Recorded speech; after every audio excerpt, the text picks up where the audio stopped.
ના જેતપર ગામે ખેડૂત આંદોલન બન્યું વધુ ઉગ્ર। જેતપરમાં ખેડૂત આંદોલનને જામનગરના ખેડૂતોએ આપ્યો ટેકો। આ સાથે જ જામનગરના 15થી વધુ ગામના ખેડૂતો પહોંચશે જેતપર ગામે અને 50થી વધુ કારનો કાફલો જામનગરથી જેતપર ગામે જવા રવાના થઈ ચૂક્યો છે। વીજ કંપનીની મનમાની સામે ખેડૂતો વિરોધ નોંધાવશે। તમામ લોકોને ખેડૂત આંદોલન ટેકો આપે એવી અપીલ।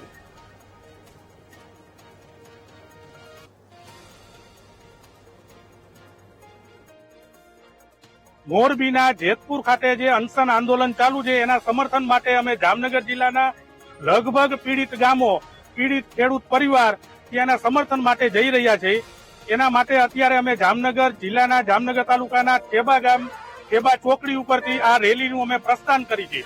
ખરેખર જો આ ખેડૂતોની પીડા હોય અને ખેડૂતોને વાચા આપવા માટે જો ભેગા થતા હોય તો દરેક સમાજ, દરેક ખેડૂત મિત્રો આમાં 18 વર્ણ છે, કોઈ પટેલ, કોઈ ક્ષત્રિય, કોઈ દલિત કે એવું કઈ છે નહીં, પણ દરેક સમાજની આ પીડા છે એને વાચા આપવા માટે હું મીડિયા મિત્રોને, દરેક સમાજના આગેવાનોને બધાને વિનંતી કરું છું કે અમારી સાથે જોડાવ।